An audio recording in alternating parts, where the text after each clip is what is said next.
You are watching WBIR TV, Channel 10, Knoxville. The news starts now. I don't know if my business is still there, and I don't know if my house is still there.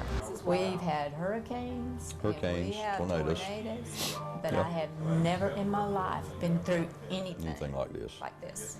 One of the scriptures in there says that you would go through the fire, but it would not harm you. Would not harm you. It's amazing how God works. It's amazing how He watches over us and takes care of us. We need prayers for Gatlinburg. Please, everybody, pray for Gatlinburg. Leaning on faith and each other. The road to recovery, a devastated community now faces. The buildings in Sevier County spared from wildfires, and when we can expect to learn more today. Good morning. Welcome to this special edition of 10 News Today. Alongside Abby Ham, I'm Russell Biven. We are live in Gatlinburg. We have reporters across East Tennessee covering this wildfire for you. Brittany Bade, also Katie Roach, and Matt Sanderson as well, monitoring that forecast. Yeah, the forecast is a big topic of conversation today, not only for these fire crews still checking on hot spots up in our area with the winds gusting and the rain starting to fall, but also severe weather throughout East Tennessee. Matt Sanderson and Becca Sweet filling us in this morning. Yeah, good morning, guys. Out in the field right now, you're probably seeing some of the changes right now as the storms kind of fall apart as they head your direction. But I want to give you an idea of just how large this system is. Look at the southeast United States. I mean, this system is expanding all the way from the West Virginia area all the way down to the deep south. And for us, we're still under a tornado watch box until 11 a.m. Eastern for today. Some of the other advisories, we're still talking about wind advisories, lower elevations until 3 p.m. this afternoon. So you don't have to be seeing rainfall right now or storms right now to be experiencing these gusty winds with 20, even 30 miles per hour. Although most of these areas by now are starting to see some kind of activity. High wind warnings in effect, generally above 3,000 feet for the areas out toward the Smokies where they could see 60+ mile per hour winds. We're seeing some of the gusts out there already. We're going to see more of that. McMinn County, we're looking at this severe thunderstorm warning extending until 7 a.m. this morning. Ray County, you're in the mix there as well. Also up to the northeast, Geraldstown, areas up toward Greene, Hawkins, Sullivan, Washington counties as you head to the northeast toward Kingsport until 7 a.m. as well. Shifting back to the south a touch out towards Sevier County, areas of Blount County, we're looking at more showers, more storms pushing toward your direction,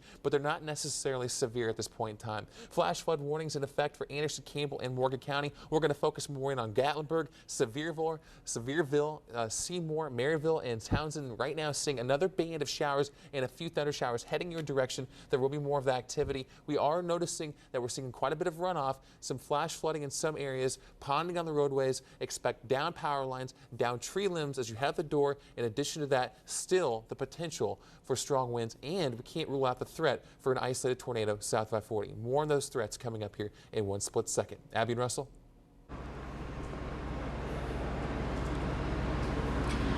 Thank you very much, Matt Sanderson, Becca Sweet, for keeping us updated on that forecast. So important. We are continuing our live edition of 10 News Today from Gatlinburg. We are just in front of Gatlinburg Pittman High School, Rocky Top Sports World, where you can see emergency personnel lined up behind us. We've seen evacuees waiting on word about their homes. We also saw some fire crews taking some much needed breaks, getting a little bit of rest before they hit these fires again today. All right, we want to bring you the very latest of what we know this morning. We are being told that firefighters are monitoring hot spots. That is what we are being told at this point. Now, we do also know sad news to report. If you have not heard, we have confirmed 3 fatalities that took place during these wildfires. Extremely sad. Our thoughts and prayers with those families. We don't know the identities of those victims yet. More than a dozen people injured, 3 critically. About 10 are recovering at UT Medical Center. Some were transported to Vanderbilt. The next press conference is at 11 o'clock, so we expect to learn more about the victims and those impacted. We will update those conditions as we get them. And we have to talk about the loss of land. A huge amount of Sevier County, beautiful land destroyed. Yes, some 15,000 acres. Here's what we know right now, 150 structures. We know that 70 homes in the Wears Valley area destroyed, Another 70 homes approximately in the Cobley Knob areas have also been destroyed. And all of these people in these emergency shelters are still waiting to hear if their home was destroyed, so that number could climb today. We will, of course, keep you updated. Now, early reports from the Tennessee Emergency Management Agency show the outlook on some of these areas that we all know and love. Black Bear Falls, they say was destroyed, but the managers there say it doesn't seem to be badly damaged, so we're waiting to get confirmation on that. Chalet Village suffered some damage, but was not destroyed. All right, and letting you know that rain is now falling here in Gatlinburg. That should help firefighters right now. All right, let's show you a map of some of the buildings and the areas that we are being told had damage. 4 areas in Gatlinburg that are completely destroyed, we are being told, or have major fire damage. Westgate Resort, Pi Beta Phi Elementary School, Arrowmont School, Black Bear Falls. Again, management there says they don't believe significant damage has been done. Again, most cabins standing at Black Bear Falls, but other fire damage is in that area.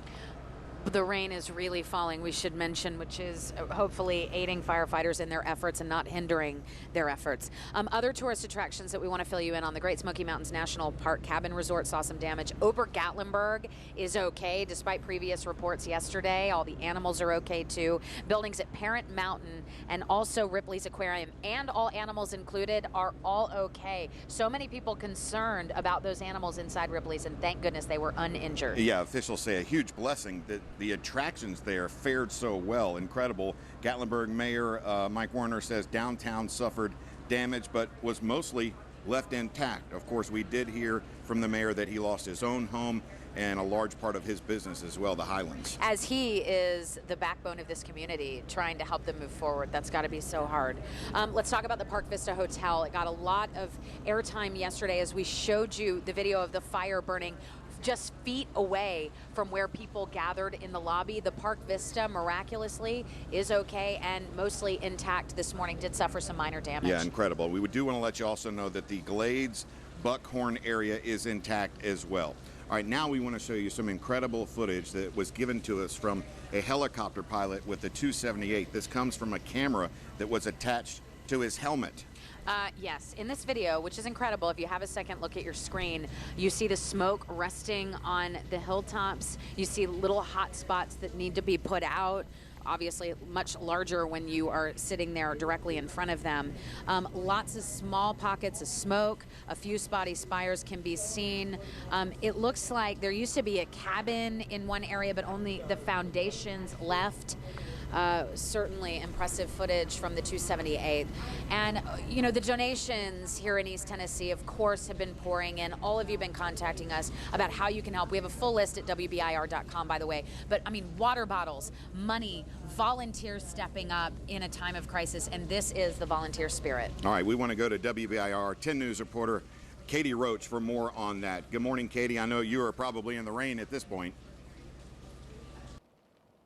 Yeah, it's a great sight to see all of this rain, Russell and Abby. It was raining pretty hard there. Seems to be tapering off a little bit now, but this is much needed rain. This is what all these firefighters have been hoping and praying for the past several days. And really all of East Tennessee has been praying for this rain, because that is going to be the main way that they can really stomp out these fires and get a good douse of rain on them. So it is very welcome rain as well. Another thing that the firefighters are very thankful for is all of these donations you see behind me. Tons and tons of water, tons of Gatorade. They've also got snacks and food here, plenty of that provided for these firefighters, and they are very grateful to all of East Tennessee and the entire state for the people who have donated these. Now, here at the Rocky Top Sports World, we've seen a lot of fire trucks coming in and going out this morning. We're told that a lot of them were out treating those hot spots. We talked to a few of them as they came back in. They said compared to what they saw the night before, last night was a much better situation. But again, these high winds we've seen this morning are a concern to them, they said, but this rain is really what they were excited about, to try to really get a handle on the situation here. Now, we've talked about these donations, how people in East Tennessee can help. One of the places that is reaching out is the Camping World of Knoxville. Their general manager says they were already able to bring up 186 cases of water from donations. They're going to be making daily trips from Camping World up to Pigeon Forge. If you need a place to drop off your donations, you can do that at Camping World. Also, UT is asking their alumni to donate to the fire relief. The Center of Leadership and Service and the Dean's Office are collecting snacks, bottled water, toiletry items. They say any monetary donations, though, do need to go to the Red Cross. Also, the VCA animal hospitals are offering free boarding for evacuees. There are 3 locations in Tennessee. The closest one to Sevier County is in Livingston in Overton County. Crews there can take in small animals, including dogs, cats, birds, and hamsters. If pets are not up to date on their vaccines, they will make sure that happens for free. They're also offering free health exams to any of the pets that may have been affected by these wildfires. Also, the Sevier County Humane Society, a lot of people have been wondering how they can help them out.